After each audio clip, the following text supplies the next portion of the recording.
I was born in Budapest, Hungary in 1936.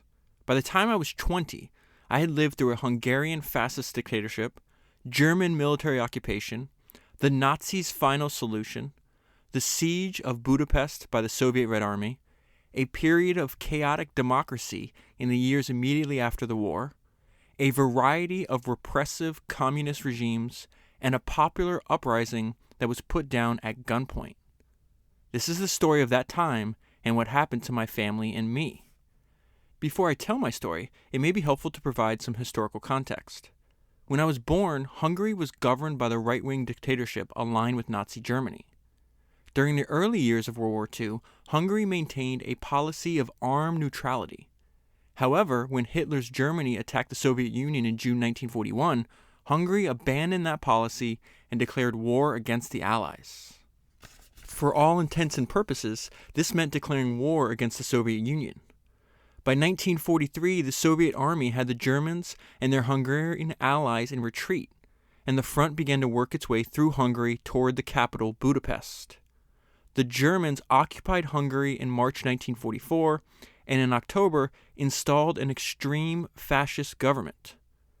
Gestapo official Adolf Eichmann, who oversaw the implementation of the Nazis' final solution, took personal charge of the deportation and extermination of Hungarian Jews.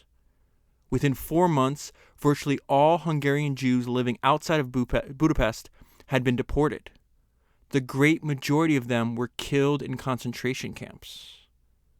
Before the process could be extended to Budapest, the rapidly deteriorating military situation — the Soviet forces were advancing on Budapest, and the Western Allies had successfully landed in Normandy and Italy — forced a halt to the deportations. In January 1945, after street-to-street and house-to-house fighting, the Soviet army pushed the Germans out of Budapest, and by mid-April, out of the rest of Hungary as well. Instead of a German occupation army, there was now a Soviet occupation army. The Communist Party gained more and more influence and finally consolidated its position in 1948. Persecution intensified during the last few years of the life of the leader of the Soviet Union, Joseph Stalin, with purges, arrests, imprisonment, and deportation affecting the lives of broader and broader circles of people. Stalin died in March 1953, and a gradual relaxation of totalitarian controls took place. Over the next few years, this process accelerated until it culminated in a rebellion against the communist government, which was known as the Hungarian Revolution of October 1956. That revolt lasted for 13 days and was then put down by Soviet armed forces. Many young people were killed. Some 200,000 Hungarians escaped to the West. I was one of them. That was an excerpt from the book that I'm going to talk to you about today, which is the autobiography of Andy Grove, and it's called Swimming Across.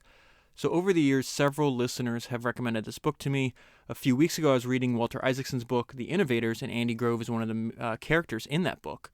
And Isaacson quotes from the opening of this autobiography, where Andy is detailing all the different regime changes that he lived through for his first 20 years of life. So I immediately ordered the book, and I'm glad I did. It's one of the best books I have ever read.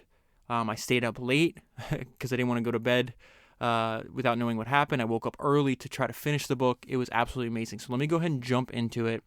I want to fast forward. He's 5 to 6 years old. It's going to be 1942. And this is where his father is forced to go serve in the army. And the result is the community in Budapest that Andy lives in is left with little kids, the women, moms, grandmas, and old men. And so we see, it says in 1942, when I was 5 years old, my father was called up into the army. He was not really a soldier. He and other Jewish men were conscripted to serve in labor battalions, clearing roads, building fortifications, and the like. He had been called up for short periods of time before, and each time he came home in a few days, or at most a few weeks. This time, though, it was going to be different. When he came home with the news, he was trying to smile, but there was something wrong with his smile. His unit was to leave for the Russian front, and he would not come back anytime soon. So later in the book, Andy reveals to us that 90% of the Jewish people called up to serve on the Russian front do not return. This is how Andy remembers the aftermath of all the men leaving. The women would stay up late until the afternoon, talking and drinking, and chain smoking until the air in the room was hazy from their cigarettes. Visitors had often smoked, but I didn't remember anyone ever drinking at our house before. The mood was different. Instead of the laughter and animated conversation that I'd been used to, everyone seemed preoccupied. I noticed that my mother drank more than the other women. After they left, she often continued to smoke and drink by herself as the light dimmed in the room. It seemed as though her thoughts were very far away. I knew she was thinking about my father. The letters had stopped coming shortly after he was taken away. Then, in the spring of 1943, my mother got an official notification saying that my father had disappeared at the front. I didn't know what that meant. I didn't know how people could disappear. And it was during some of these conversations that they talked about what they thought was going to be what was eventually going to happen. And that was that the Germans were going to round up and put the Jews in the ghetto. And this is Andy in kindergarten. This part is wild. Once when my mother was talking with the other war wives, I overheard a phrase that intrigued me. The phrase was, "They will put the Jews in a ghetto." I had no idea what a ghetto was, but for some reason the phrase stayed with me. One day I dragged some of the kindergarten tables and chairs over to the wall to make an enclosure. This is at school. I declared that this was the ghetto and that we would put all the Jews inside it. A few of my playmates and I started chanting, "They will put the Jews in the ghetto. They will put the Jews in the ghetto." We grabbed some of the other kids and dragged them inside the enclosure. Pretty soon, we were all chanting in unison, "They will put the Jews in the ghetto. They will put the Jews in the ghetto." And a year later, the bombing of Budapest starts. So it says, from time to time, we had air raids. They always happened in the middle of the night when I was sleeping. My mother would reach into my bed and drag me to my feet and dress me while I was still half asleep. I could hear the howling of the sirens as I came awake. Other people streamed out of their apartments, hurrying downstairs to the cellar too. Everyone filled into the room and took their places. Nobody talked much. We never did get hit, but an apartment half a dozen blocks from us did. It looked like a big knife had sliced off the front half of every floor. You could see into the apartments on all 4 stories, like a dollhouse. In the back part of each room, the furniture was still in place and the pictures were still on the walls.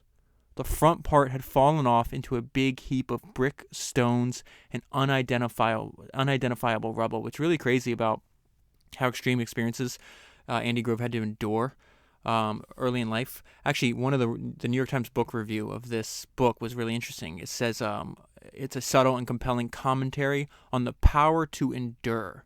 The power to endure is a great way to think about this book. But about, let's say, 14 years after Andy's experiencing this, he escapes to New York City, and he's on a boat and arrives off the shore of New York City, and he's looking at all the buildings, and the first thought he remembers having is, wow, these buildings don't know what it's like to be hit by bombs. So at this point in the story, the Germans have fully occupied Budapest. They're about to start killing Hungarian Jews, and this is what Andy remembers. That spring we had many thunderstorms. There's a feeling before a storm breaks that the weather's about to change. You know something is going to happen. The wind stops, the temperature drops, the air gets more humid. Something is going to burst out. That's the kind of feeling there was in the air that spring. Even on clear days, I didn't know what was different. I just knew that something was. So his mom is becoming more and more concerned. She's all alone. She sends her only son. She's worried about the Germans killing Jews in Budapest. She sends Andy out into the countryside to stay with friends and relatives. And then it turns out that winds up being a bad idea because they start killing people in the countryside first and then they move to the cities.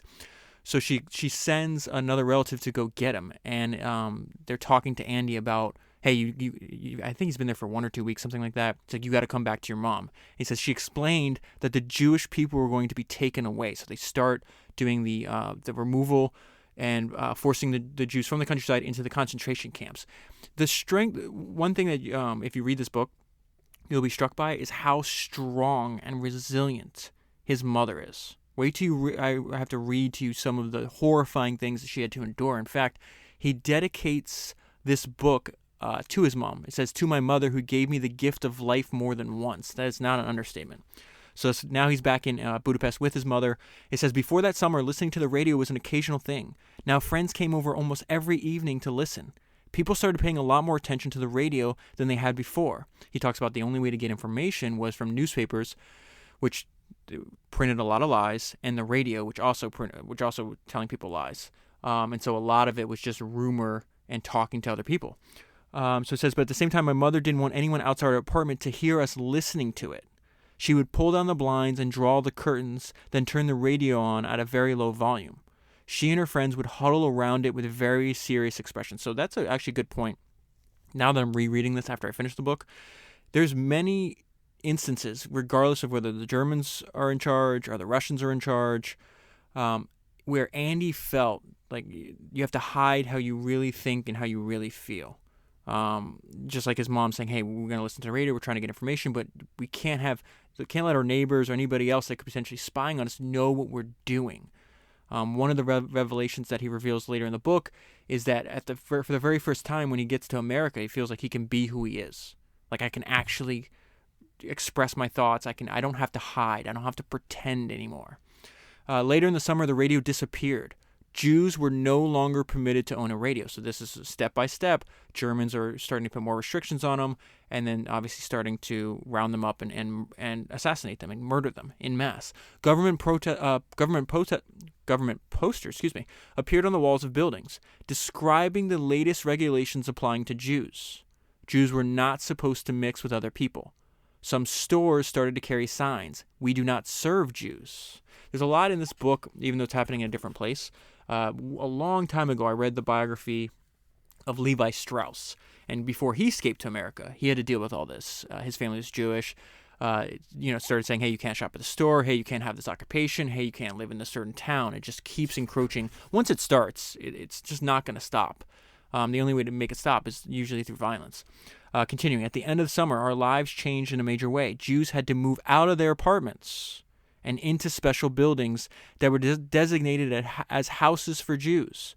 People called them star houses because a big yellow Star of David was painted over the entrance of each of these houses. Nobody complained or commented much. We made do because there wasn't much else we could do. Things were happening to us one after another. Just when we got used to one thing, another thing happened. The next thing that happened was that we were all required to wear a yellow Star of David on our jackets. We were forbidden to step outside without wearing one. People avoided looking at us, even people we knew wouldn't meet our eyes. It was as if a barrier was growing between us and everyone else. They're also restricting how much food they can have. So he's a young boy. He's growing. He needs, obviously, a lot more calories. He's not getting them. A non-Jewish neighbor of his winds up feeding him. She gives him chicken soup and mashed potatoes, which is like a delicacy. And he talks about, "It was so great. I enjoyed every bit of it." But look what happens the next day. The next day, there were loud knocks on our door. When my mother opened the door, a strange man stood there with a grim look on his face. Words were exchanged between the two of them. My mother came over to me and said, "I have to go away for a while. Stand here and wait for me." There was no one else in the apartment. It's just him and his mother. I didn't know what was going on. All I could do was wait. My mother returned in a couple hours, shaken up. She told me that the man who came for her was a policeman who arrested her along with the superintendent's wife. That's a non-Jewish person feeding, it says feeding Jewish people was against the law. And my mother had broken the law by allowing the wife to provide us with food. Jesus. My mother said that she was incredibly, listen to this. My mother said that she was incredibly lucky to be back. As the policeman was taking her in, he told her that she should have made a more proper goodbye because she'd probably never see me again.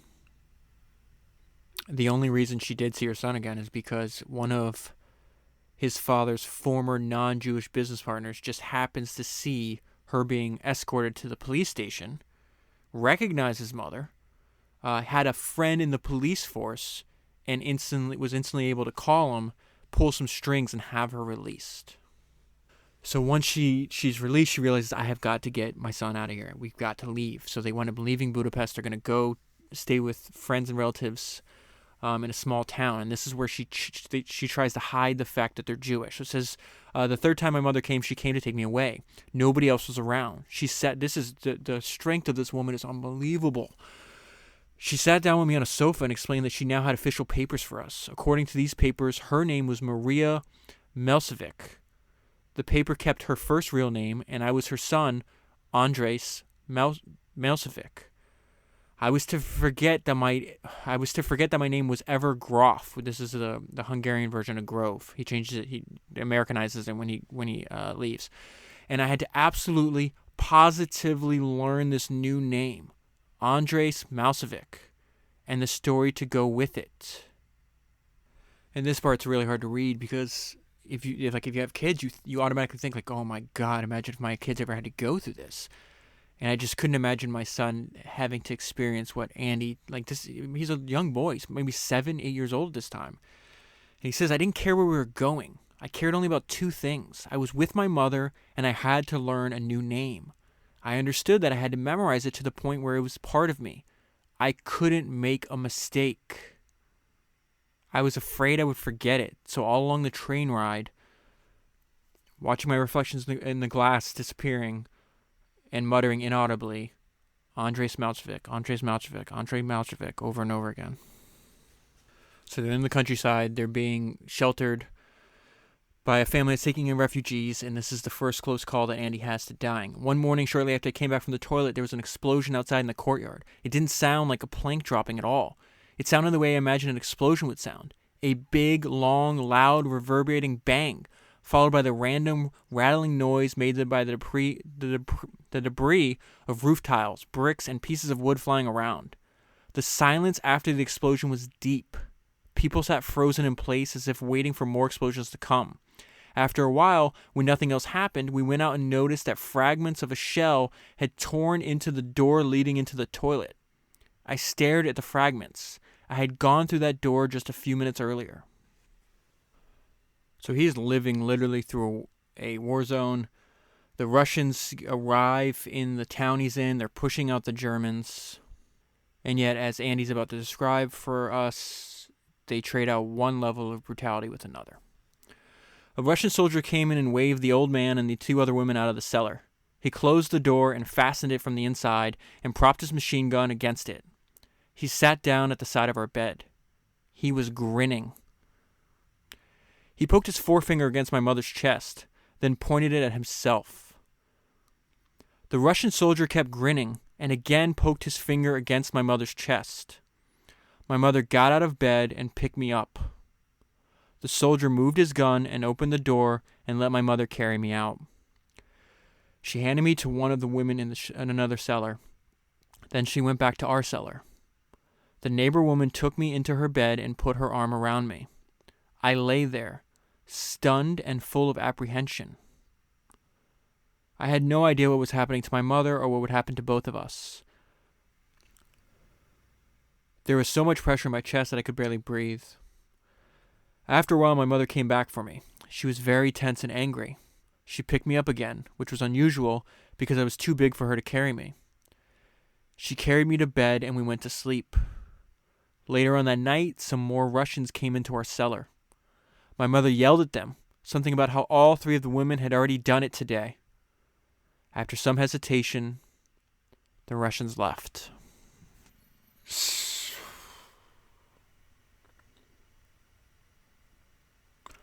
Sometimes it's really hard not to hate humans and what they're capable of. They are raping these women every day.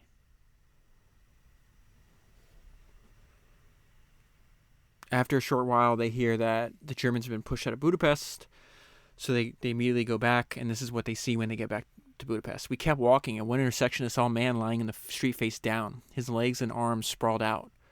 It was the first time I'd ever seen a dead body. I kept turning my head to look at him. My mother yanked on my hand and growled, "Look where you're going." We kept walking. Down one street, I could see a strange shape. As we got nearer, I realized it was a dead horse. An old man crouched next to it. sawing away the horse's frozen leg with a kitchen knife, cutting off slivers of meat and dropping them in a bucket that was next to him. He didn't look at us as we walked past. I felt as if I was in a dream. The city didn't look like the Budapest I'd left behind just a few weeks before. In barely 2 months, it had become a different world. To break up our trip, we stopped at the apartment of a friend of my parents. This friend was a Jew who had been a highly decorated officer in the Hungarian army. Because of that, he did not have to move into the Jewish house or a ghetto. He was exempt from those regulations. So they get to their apartment of their friend. We went up to the 3rd floor of the building where he lived and knocked on his door, but neither he nor his family were in that apartment anymore. Some neighbors heard our knocking and came out to tell us what happened. The Arrow Cross, this is a German government, I guess it was occupied Hungary. The Arrow Cross had taken him and his wife and his children, who were younger than I, out to an empty lot nearby and shot the entire family. After a moment of silence, my mother turned around and left, pulling me by my hand. This is how Andy remembers the end of World War II. Now keep in mind, he's about 9 years old. His father has been gone. As far as they know, he's missing, he's disappeared. They haven't seen or heard from him in 3 years. The war was effectively over in early April of 1945. The Russian soldiers were still there, marching around and standing guard, much as the Germans had done a year earlier. I could barely remember a time when soldiers hadn't been a backdrop to my everyday life. So they wound up getting their old apartment back. It was being occupied. Furniture was destroyed, but at least they have a lot of their old stuff, and they're back in the old apartment. In early September, my mother got word that trains were coming from the prison camp in Russia, where she somehow thought my father had been. So we again went out to the railroad station to look for my father. They did this multiple times. The train station was a distance away, and we had to walk both ways. I was getting very impatient. I was tired from the long, fruitless walk and from standing on the hard concrete platform, getting jostled by the crowds, watching the men streaming by, and looking in vain for my father. The next day, we did it again. I didn't want to go. I didn't think it was much use anyway, because I had no recollection of my father. We got home tired and thirsty, and wearily sat down in the kitchen to have something to drink. All of a sudden, my mother sat bolt upright in her chair and stared at the wall so intently that you would think it had just spoken to her. I asked her, "What's the matter?" She hushed me and continued to listen. Then she said, greatly agitated, "I thought I heard your father's whistle." My parents had a private signal between the two of them. They would whistle the first few bars of a popular song. I was annoyed and protested that she was imagining things. Just then the doorbell rang. My mother turned and ran down the hall. An emaciated man, filthy and in a ragged soldier's uniform, was standing at the open door. My mother stopped as if she had turned into a statue, then in a moment took off and leapt on the man, embracing him in an all-encompassing hug. I stood there, alone and forgotten. I thought, this must be my father. His arms and legs were like sticks. He looked worse than a beggar. So the family's reunited. At this point, there's a multi-year transition towards all-out communism. This part was just interesting, though. So this is, I would say he's probably about 10 years old. He says, when I wasn't in school or taking English or piano lessons, I read quite a bit. My favorite books were by Karl May, the author, a German who had written a popular series of novels that took place in the Sierra Nevada mountains of the American West. Remember this part for later. So he wrote a series of novels these are his favorite books. They're a series of novels that take place in the Sierra Nevada mountains of the American West. Karl May America was a world where wrongs were always righted and justice always prevailed. I like that.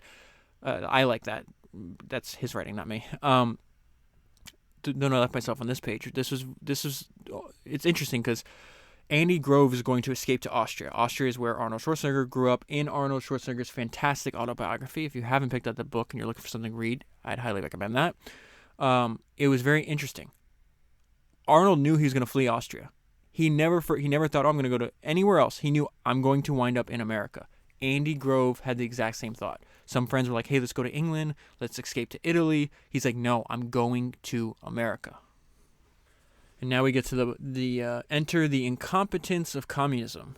In August 1948, the communists won and took charge of the government. Soon, private companies were taken over by the state. First, large companies were nationalized. Then they moved on to smaller companies. In short order, our dairy business was nationalized. So his father, they were like, middle class, maybe lower middle class. They had a small dairy business, and that was obviously taken over. My father and everybody else is given other jobs. My father became the director of a state company in charge of livestock, breeding, and exports. Things were changing. Increasingly, oh my God.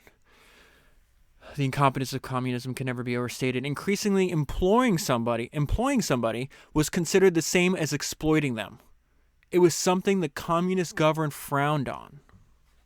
Having nationalized all businesses, the government turned its attention to the school system. I had to change schools. There was nothing to be done. The communist government called all the shots. What a sentence. The communist government called all the shots. They increasingly interfered with our daily life. They took away my parents' business. They uprooted me from school, all in the name of some political philosophy that I didn't really understand. And that part especially resonates with me because my grandfather went through the exact same thing. It says they increasingly interfered with our daily life. They took away my parents' business. They uprooted me from my school, all in the name of some political philosophy that I didn't really understand. My father was born in Cuba, and what I've been thinking about a lot lately is I am the age now that my grandfather was when he had to leave everything behind. He had a wife and a child. One child, they wound up having another. They wound up having a girl when they emigrated to the United States. But I just cannot imagine. I think that's why I have these conversations with people who didn't have these experiences growing up. We are constantly reminded about how things can change, and then history obviously is full of examples of people living normal life, and then all of a sudden, things way outside of their control causes their lives, usually war, to drastically change. And, I try to explain to friends that, just lived here in America their whole life.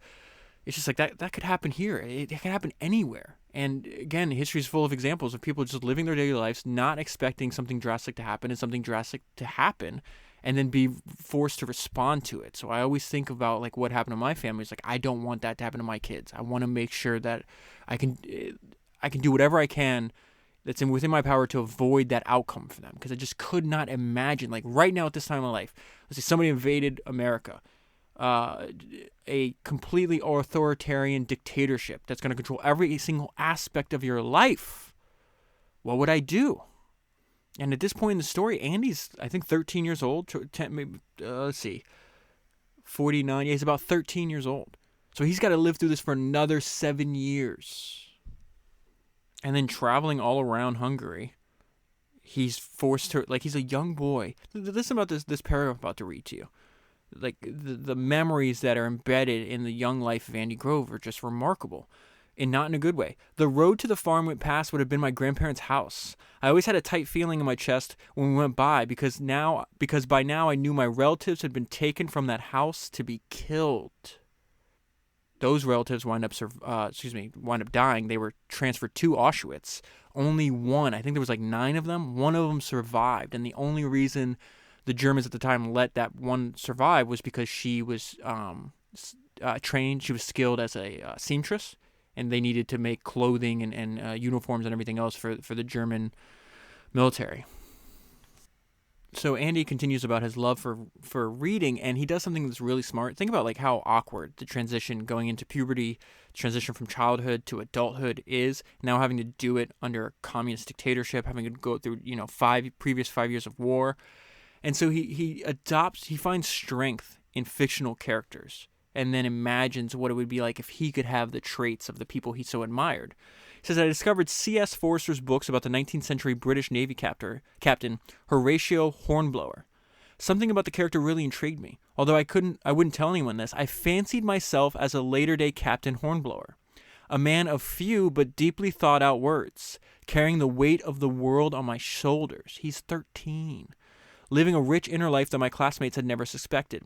Had they known what I was really like, I imagine they would be a lot more respectful. Nobody would call me call me Puffy. So he's a little like chubby at this time.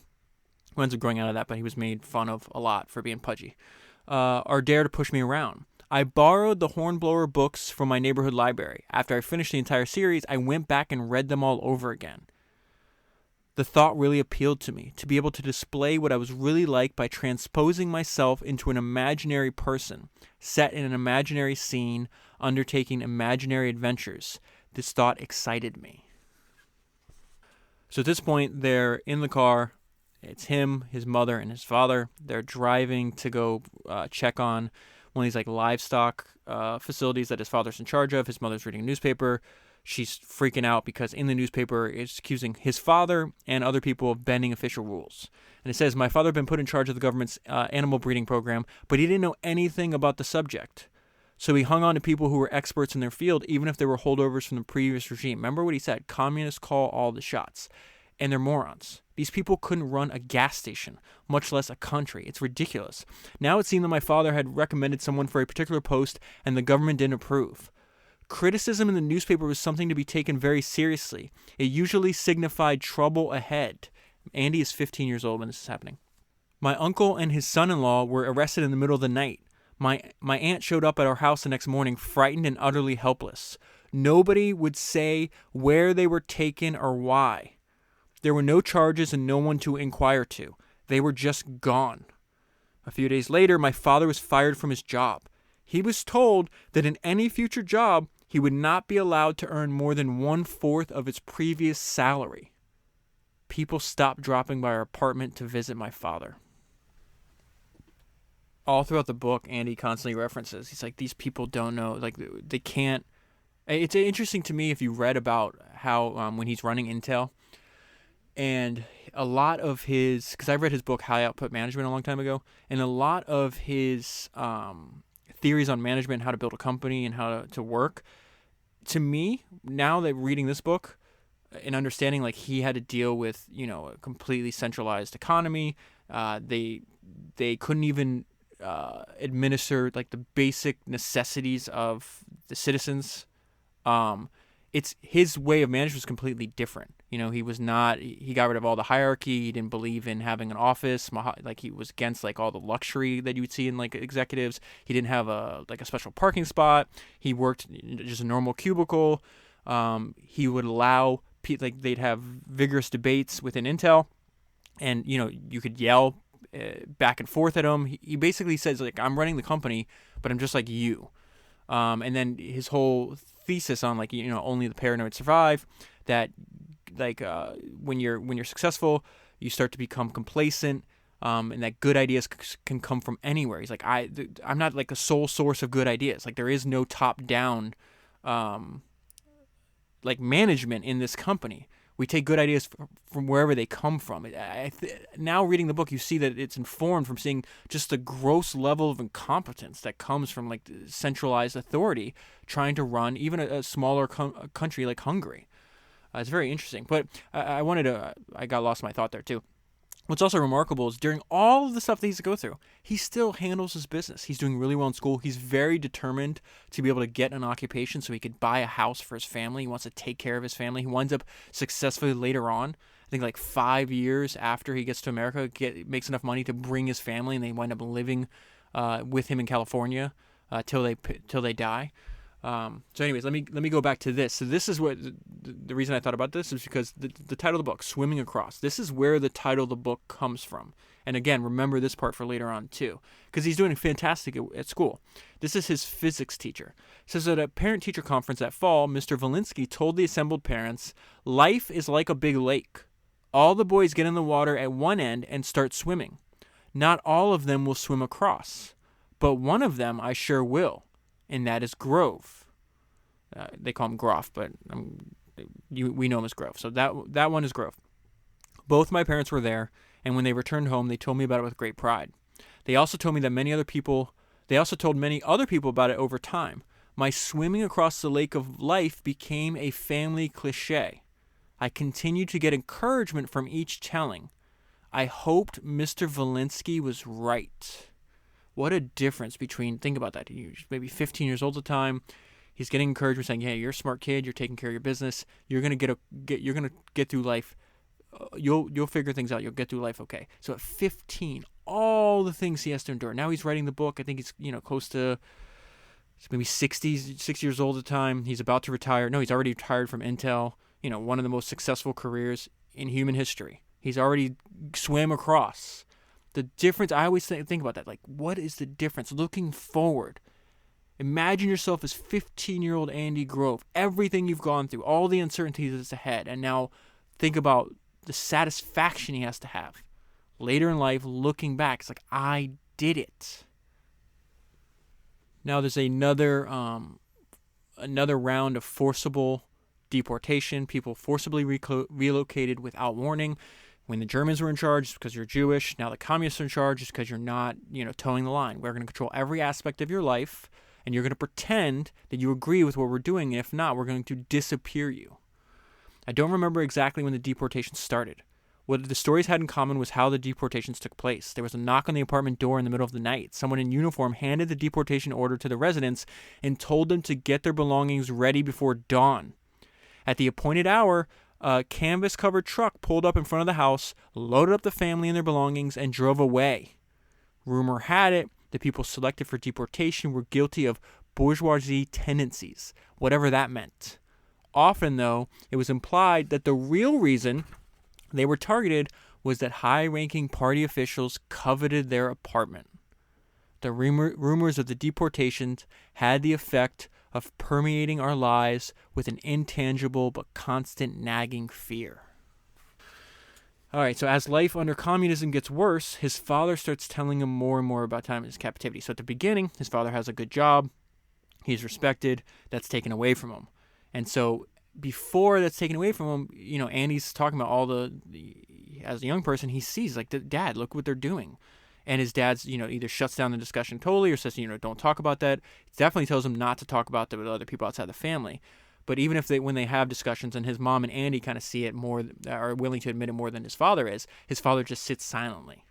And so now everything's been taken away from him. He starts revealing, he's like, yeah, these are terrible people. He says, some of the stories were so horrific, I found them difficult to digest. So his father's, talking about the time in captivity. But the clear fact that only 10% of the men in my father's work battalion has survived. The story, listen to what they do. And these are Russians doing this to Hungarian Jews. The story that was most incredible to me was how in the middle of one bitterly cold winter night, my father's battalion was made to strip naked and climb trees. And the guards sprayed them with water and watched and laughed as one after another fell out of the trees frozen to death. There's another story similar to that in Hardcore History, Dan Carlin's Blueprint for Armageddon series.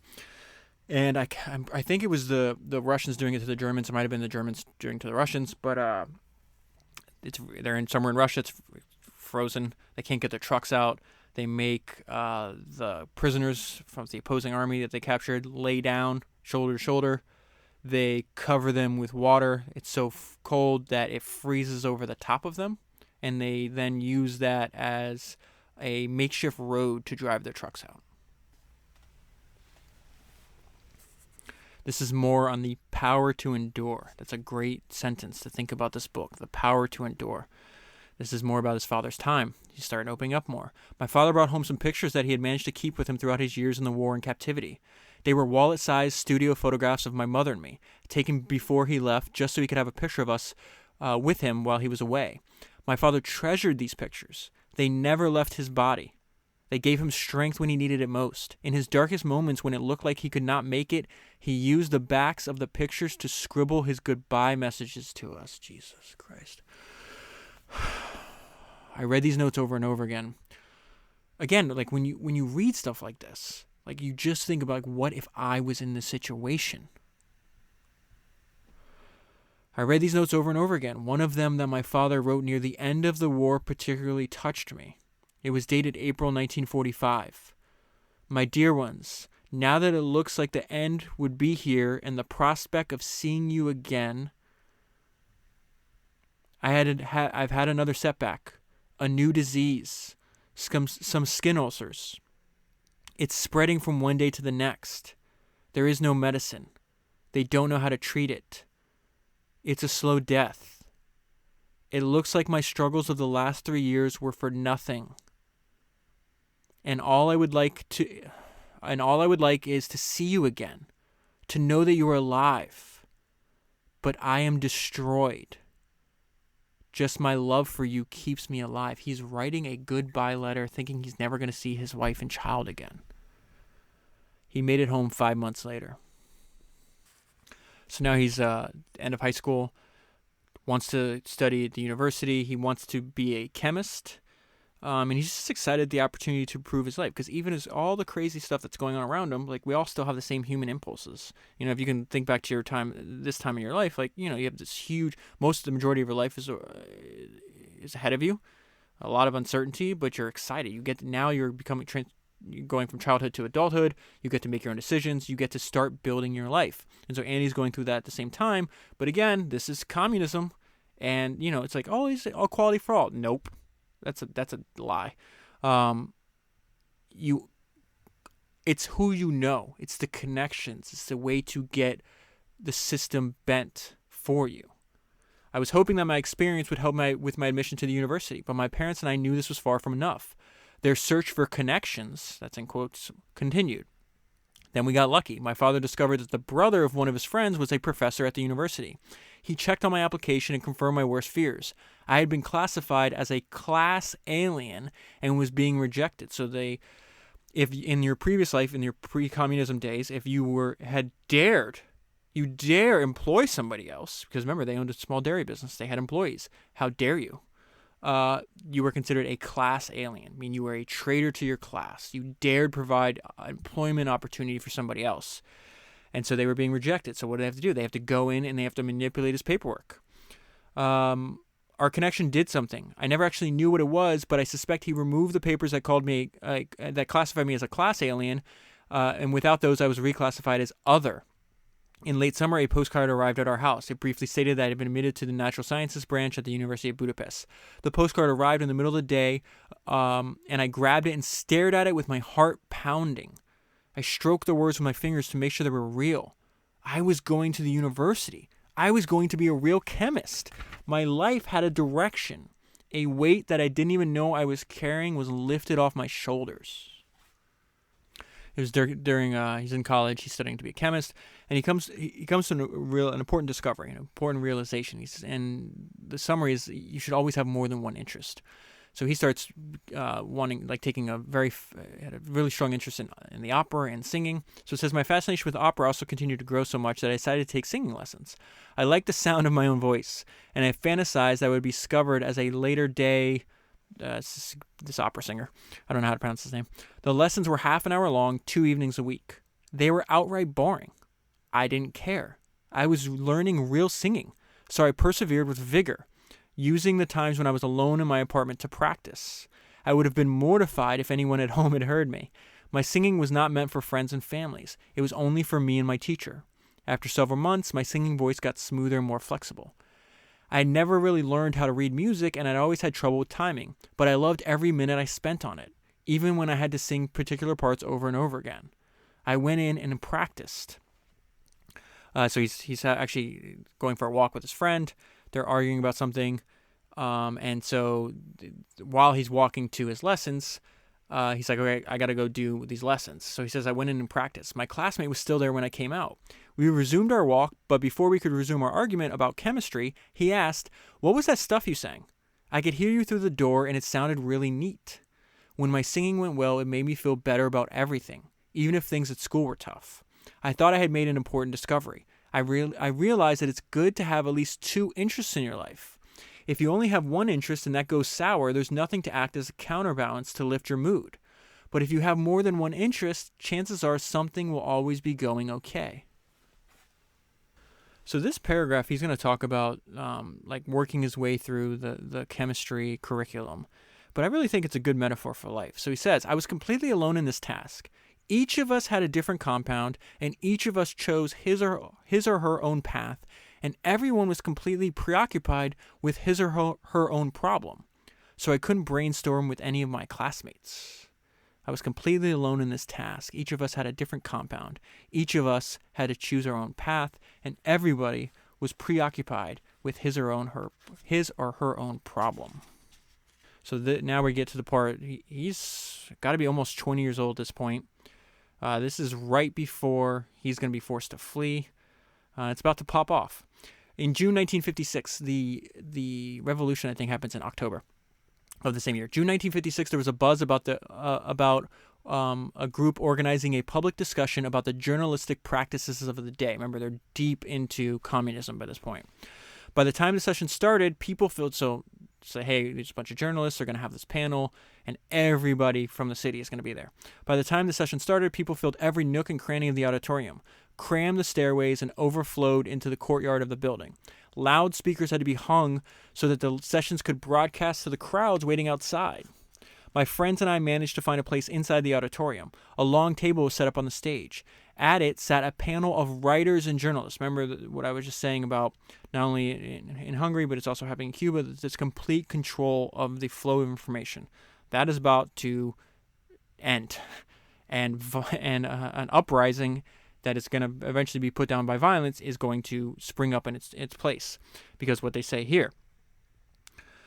So it's a panel of writers and journalists. One by one, they stood up facing the audience, describing the many ways in which each had worked to mislead the Hungarian public through lies, distortions, and exaggerations. So the newspapers and the radio, the two main sources of information, have all been compromised. And they're like, listen, we've been lying to you under the force of the government because we were told we had to. And they just start talking about, oh, this lasts for hours. But, oh, you think this thing's true? Nope, that's false too. The editor of the major communist daily newspaper told how he had doctored and it's even like little things like this. Like, how pathetic do you have to be? He had told that he had doctored the weather forecast to promise clear skies for each May Day. That's the big parade, so to speak, to celebrate, the government, in order to encourage people to turn out in large numbers for the annual parade. The meeting started in the late afternoon and went on for hours. There seemed to be no end to the revelations and confessions. It was fascinating to listen to, and I couldn't help but feel that I was witnessing something unusual and significant. I sensed that I was witnessing history being made. Then the thought occurred to me. The whole thing reminded me of a pressure cooker whose lid had been weakened. The danger was that as more steam was generated, the weakened lid might well explode. And here comes a revolution. The crowd thickened. People overflowed onto the street. Everyone was hollering and shouting happily as more and more people shared in the increasing excitement. Every window facing the street had someone hanging out of it, waving madly. After all the years of sullen, silent May Day marches, there was something magical about a large, spontaneous demonstration. A Hungarian flag was unfurled from a window along the way. The original flag, before the communist uprising, had the emblem of St. Stephen, a gold crown with a cross on top in the center. During the communist years, this emblem was replaced by the crossed hammer and sickle of the Soviet Union. The flag was now waving from the window had a hole in the middle. The communist emblem had been cut out. Pretty soon, we saw more flags like that, then more flags, until about every building was decorated with one. If you go Google the Hungarian Revolution of 1956, you'll see pictures of these flags. It's remarkable. All with a hole in the middle. The sight took my breath away. Those flags were permanently altered. The act seemed unequivocal and destined to provoke a reaction of some sort. The demonstrations had started as an act of support and celebration, but now I feel we had crossed a line of no return. I began to feel nervous. A wave of excitement swept through the crowd. It seemed that all the students who originally organized the march had formulated a 12-point program of political reform. So they're going to go to the state-controlled radio station and give their demands. You can imagine what a totalitarian dictatorship is going to respond to this. The buzz was that we should head to the main radio station and demand the 12 points to be read over Radio Budapest. Meanwhile, I also heard people saying that a crowd was trying to topple the gigantic statue of Stalin. I was excited but also increasingly scared. I joined the stream of thousands that were flowing in that direction, but before I could get there, a rumor ran through the crowd that the security police were firing on the demonstrators. I decided to head home. The events had gone way beyond the exuberant demonstration of the afternoon. Now I was really scared. The events are going to take place over a series of days. This is the next day. The firefight between the demonstrators and the security police had raged all night. We still heard sporadic shooting from the distance. A few hours later, I saw trucks coming back. This time, the truck beds were full of wounded people being taken to a hospital that was in our neighborhood. Later, people said that the Russians withdrew from Budapest. A new government was formed. Political parties that had been long disbanded came back to life. It was as if the gradual thaw that had slowly been taking place over the past couple of years had suddenly turned into a flood. I had mixed feelings about the whole thing. On the one hand, I was happy to see the communist regime toppled. On the other hand, I was worried about where all this liberation might lead. The war years were not that far in the past. I went to bed filled with uneasiness and anxiety. Early the next morning, I woke up to the sound of wooden planks being dropped. It sounded familiar, but it took me a few minutes to think why. And then I remembered the sound from 11 years ago. It was the sound of heavy artillery fire. My heart started pounding. So the Russians left, but now they're coming back, and they're coming back with bombs. A strange rumble approached. This is on his street. I ran to my room and flung open the window to see what was happening. Before I had a chance to lean out, I froze. A vehicle that looked like a tank without a cover was coming to a stop right in front of our house. Russian soldiers inside the shell were manning machine guns pointed in all directions. I was too frightened to move. I sat down petrified. That night, we slept in the coal cellar, huddled in coats and blankets. It turned out to be a wise thing. The next morning, I heard 2 mortar rounds whoosh and crash overhead. They landed in the attic of our building. All the men ran upstairs, grabbing buckets of water from their apartments in the hope of extinguishing any fires that the shells might have started. I went with them. This is just an amazing paragraph, too. Listen to how the paragraph ends. Broken tiles and splinters of wood were scattered on the attic floor. Bits of the shell were still smoldering on the floor. Luckily, the floor was covered with sand. So instead of throwing water on the embers, we shoveled more sand over them, and the fire was quickly extinguished. The sand had been spread in the attic in anticipation of an attack by the American imperialists during the Korean War. The irony of the situation didn't hit me until later. Radio Budapest began broadcasting messages from the new regime. In its old, cheerily positive voice, it reported that the defeat of the counter-revolutionaries It reported on the defeat of the counter-revolutionaries and the restoration of the order in the city. The next day, Russian soldiers showed up at our house. They wanted to get into the apartments facing the street. One of the apartments they had chosen was ours. They had waved us back into the cellar. I wish there were no mortars falling on our house and no Russian soldiers in our apartment. I wanted the trams to run again. I wanted to go back to school. I wanted life to go back to normal. So it's during this time they're hearing a lot of reports of just Russians. The trucks will pull up, and there'll be a bunch of young people around Andy's age that just happen to be hanging out, and they're escorted, put back into the trucks, and disappeared. And so his parents are freaking out, and this winds up becoming the single most important decision of his entire life. Escaping became a recurring topic of conversation between my parents and me. I was very tempted, but I didn't know how to go about it. My parents thought I should go, but were terrified of what might happen to me if I was caught. So I agonized. Should I go? Do I dare go? Should I go alone? If not, with whom? How would I start? What if I got caught? All of my unanswered questions multiplied. I rationalized that things weren't so bad here after all. I really liked the university. I like my class. I like Vicky, this is his girlfriend at the time. Maybe I should just stay. But then the lure of the opportunity of getting out to the West started the circle all over again. So as you can imagine, very confusing, especially for a 20-year-old to make this decision. It's remarkable, and he's going to get pushed into the direction. One afternoon in early December, my aunt Mancy stopped by. She came right over to me and without any greeting said, "Andy," or I'm changing his name to Andy. "Andy, you must go." I stared at her. "You must go," she repeated, "and you must go now, immediately."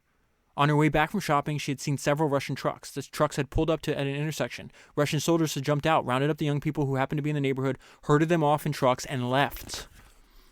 She was an Auschwitz survivor. She had seen the worst that could be. She was not a hysterical woman and had absolutely no reason to exaggerate. I knew where I would go if I did leave. Of course, it would be America. Or as the communist regime put it, imperialist, money-grubbing America. The more scorn they heaped on America, the more desirable America sounded. America had a mystique of wealth and modern technology. It was a place with lots of cars and plenty of Hershey bars. So interesting, people's impression, right, when you're a young person. There were 2 more immediate problems holding me back from leaving. I didn't know how to do it, and I was scared.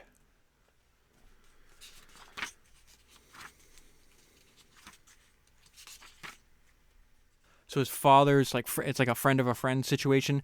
Realizes, hey, if you can get your son to Austria, I know somebody that'll help him find people that can help him. Right? That winds up not being true. The guy he doesn't wind up meeting up with him. The guy's annoyed that he's even there because it's just 200,000 Hungarian refugees, I think, wind up pouring into Austria around this time. So this is the escape. They're leaving in the middle of the night. It's very cold. It's middle of December. It's just a group of young people. They wind up, there's close to the border of Austria. This very rural part of Hungary. They see this like hunchback Hungarian guy. It's working in the field, and they go up to him and they ask him like, is there, can you help us? How do we get into Austria? It turns out this guy had like a side business of smuggling, this hunchback guy, of smuggling people into Austria. So this is what happens. He was firm about how he wanted to do this, and we needed him. We would walk for 5 or 10 minutes in a field or through the woods, and then he's saying, you guys got to go ahead. You're not going to see me, but I'm there, and I'll guide you. But again, he can't be seen walking with, God forbid, some kind of government official or soldier sees a small group. They know what they're doing. They're trying to get out of there. So he constantly like intersects with their path. And this is a description of that. We would walk for 5 or 10 minutes in a field or through the woods, and he would materialize from the dark, tell us to head in a slightly different direction, and then disappear again. Another 5 or 10 minutes, he would catch up with us again and direct us to the next step. And so it went. Every time we thought he had abandoned us, he would materialize out of thin air and give us our next instruction. It was cold and dark, so dark that sometimes we had to feel our way among the trees. I lost the track of time. After a while, we emerged from the woods. This is one of my favorite parts of the entire book. It's just it gives you goosebumps when you read it. After a while, we emerged from the woods. I could see the faint lights from across an open field. The man came close to us. Those lights are Austria, he whispered. Head toward them and don't take your eyes off them. This is as far as I go. And he was gone. I didn't take my eyes off those lights. I trudged toward them as if they were a magnet. The muddy field seemed endless. The lights never seemed to get brighter. We stumbled across some ditches, then crossed a dirt road. We heard dogs barking at a distance, and suddenly a flare lit up the sky. We threw ourselves to the ground, holding our breath. Then the flare burned out, and it was dark again. We picked ourselves up and continued. After what seemed like miles and miles and miles, the lights finally came close. Had we made it? We snuck up to the first house that we could see. Dogs immediately started barking in the dark. We again threw ourselves to the ground. A man came out the house holding a lantern over his head and called out in Hungarian, "Who is there?" My heart stopped. I had heard stories of people who had attempted to cross the border, gotten lost, and meandered right back into Hungary. Had this happened to us too? "Who is there?" the man repeated. We hesitantly picked ourselves off the ground and forced ourselves to approach. When he saw us, he smiled, a big warm smile, and said, "Relax. You're in Austria." For a moment, my mind went blank. Then I started breathing again, almost panting with relief. My clothes were suddenly drenched with sweat. Now, there's a long journey ahead of them, and there's not one single person that can steward them the whole way. So, really, I'm about to read. They're going to wind up going to another house. Luckily, this woman speaks Hungarian, but when I got to this point, I just had the thought, it is really, really hard to wrap your head around this book. The fact that it's such a contrast between humans being absolutely, without remorse, unbelievably brutal to each other. They'll murder little kids, they'll rape women, and yet the same species, on the other end of the spectrum, is you have unbelievable acts of kindness and selflessness. The fact that they're risking their lives, they get caught helping these refugees, and they could be killed, they could be taken away to prison, they could lose everything, and they still do it. We asked her where we could get the train for Vienna, and she told us that that's where she was going too. She was taking some food in a wicker basket to the market there. She had a little girl with her, and in a few minutes they were ready to go. The four of us walked in the dark and freezing cold until we came to the railroad tracks. There was no station, not even a sign indicating where we were, but the woman said the train will stop here. And about 15 minutes later, a train came along, and it did indeed stop for us. So imagine that. They didn't happen to come across this woman. There's no way they would have caught this train. The woman explained to the conductor, she speaks both Hungarian and German. The woman explained to the conductor that we were escapees, refugees. The conductor shrugged and patted us on the shoulder, then continued through the car without demanding our fare. We were on our way to Vienna. So they get to Vienna. There's, an unbelievable amount of organizations set up to try to help. There's some American organizations. People are going to England. They're going to all different parts of the world. This is everybody in the world knows what's going on in Hungary at the time. And the plan is, okay, I want to go to America. You have to have, somebody not sponsor, but like he has a family there. And so he writes a telegram. His parents we have family there, get in touch with them. And I'm just going to read you, this is just an incredible, incredible sentence when you figure out where he's got no pen, he's got no money, he's in a strange country for the first time in his life, he doesn't know the people, he needs help, he cannot survive without the help of other humans. And so he's writing a telegram to his family in New York. And he's talking about, he feels weird, I felt strange about approaching people I've never met with a request for help. And then he says, I couldn't afford luxuries like embarrassment. So while he's in Vienna, there's this organization called the IRC, stands for the International Rescue Committee. And they do interviews. A lot of people want to go to America. They only have a certain amount of spots. So he does an interview, and he finds out the next day that he was declined. And I think, normal people are probably like, oh, I got to figure out another route. And he's not the kind of person that's going to give up. So he finds out, he says, where are they? And someone said they were conducting another series of interviews at a school some distance away. I took off like a madman. I ran all the way through the cold, dark streets. My heavy shoes hurt as my feet ran, but I didn't care. Sweat was pouring down my face by the time I reached the school. There was a familiar long line of people waiting to be interviewed. I didn't wait. As the next person emerged from the interview room, I brushed past the person whose turn it was supposed to be and pushed in to stand in the front of the table. The IRC representatives were a different group of students than the ones who had interviewed me the day before. They stared at me blankly. I didn't give them time to say anything. I swiped the sweat off my face, and with my hands and still panting, started talking in English as fast as I could. He was very, very lucky. 5 years before, his father thought it was a good idea to learn English because he said that's what Americans and people in England speak, and he had a feeling that it was going to be the most popular language in the world in the future. I explained that I'd been interviewed yesterday, that I was not selected, but I really, really, really wanted to go to the United States. One of the interviewers asked me why. I told him I had relatives in New York City who would take care of me, that I was a chemistry student, that I thought I'd become a good chemist, and that I belonged in the United States. The words poured out of me, not eloquently or coherently, but as I talked and talked and talked, as I could overwhelm their objections by the sheer volume of my words. I almost didn't dare stop talking. But finally, I ran out of things to say. I stood there, panting slightly and still sweating profusely. The students looked at each other and smiled. Then one said, "Okay, you can go to the United States." I was speechless. I couldn't believe my good fortune. The thought of it hit me. After all the years of pretending to believe things that I didn't, of acting the part of someone I wasn't, maybe I would never have to pretend again. The train went on, and I finally fell asleep. So this International Rescue Committee, they gave him a voucher. He's got to go to, I think, is it England? I forgot, maybe Germany. I can't remember exactly where the ship left from. So he takes this multiple-week trip with a bunch of other Hungarian refugees to New York City. And they're getting there by boat. And he's making friends with people on the ship.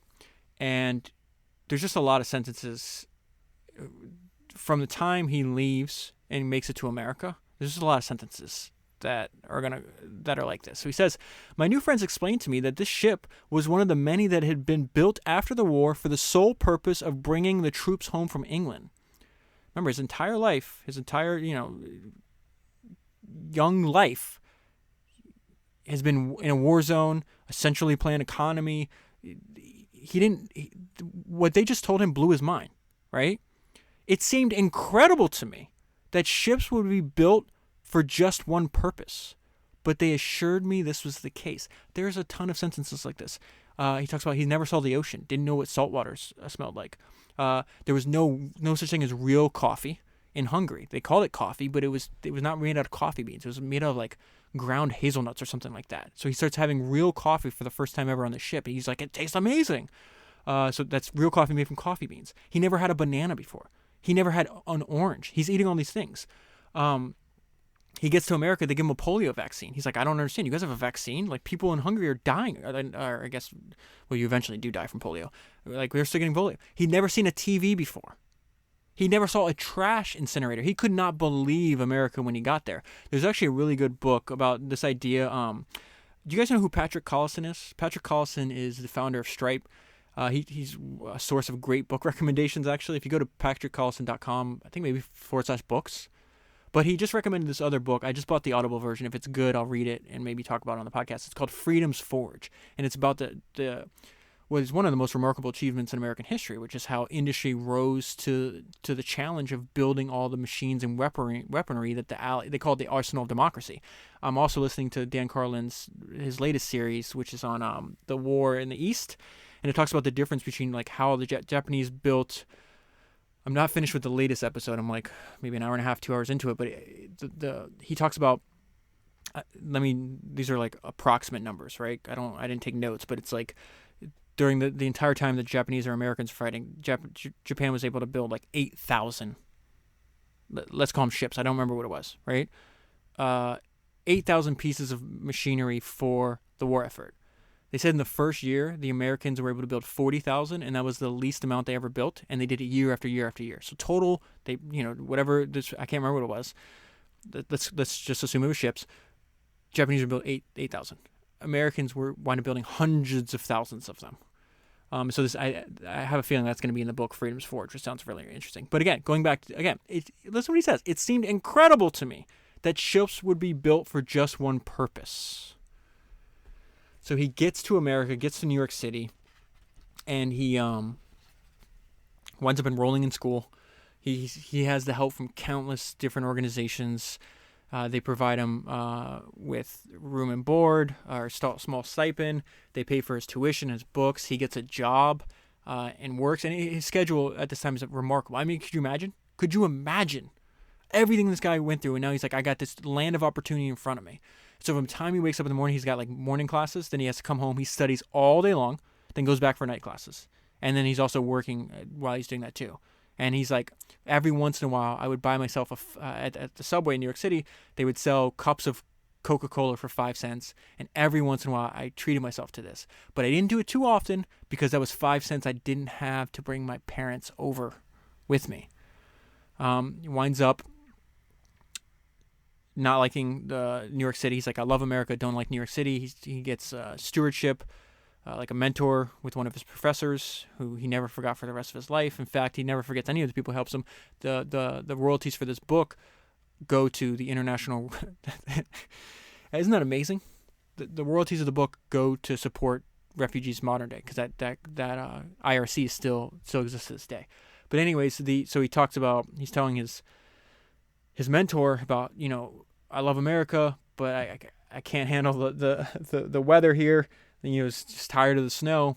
And so he's like, his mentor tells him about San Francisco. He's like, you might like it there. So after school, that's where he decides he's going to set up. And I just want to tie this, before I close, I want to tie this together. Soon after graduation, we piled into an old car and drove out to California so I could go to graduate school at the University of California, Berkeley. Somewhere on Highway 40, I saw a sign indicating that we were nearing the Sierra Nevada. The words jumped straight out of the Karl May books I had read when I was a kid. Now here I was about to drive through those mythical mountains.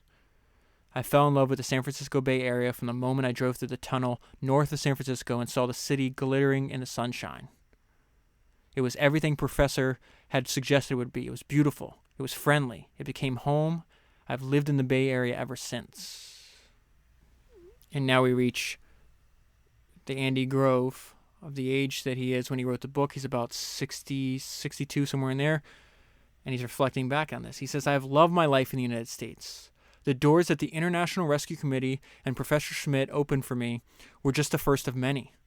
I went through graduate school on scholarships, got a fantastic job at Fairchild Semiconductor, the high-flying company of its day, then participated in the founding of Intel, which in time has become the largest maker of semiconductors in the world. I rose to be its chief executive officer, a position I held for 11 years. I've continued to be amazed by the fact that as I progress through school and my career, no one has ever resented my success on the account of me being an immigrant. I became a U.S. citizen. I was named Time Magazine's Man of the Year in 1997. My 2 daughters now have children of their own. In fact, it was the arrival of the grandchildren that stimulated me to tell my story. As my teacher Valensky predicted, I managed to swim across the lake. Not without effort, not without setbacks, and with a great deal of help and encouragement from others. I'm still swimming. And that's where I'll leave the story. If you want to buy this absolutely amazing book and you use the link that's in the show notes in your podcast player, at the same time you'll be supporting the podcast. That's 159 books down, 1,000 to go. I'll talk to you again soon.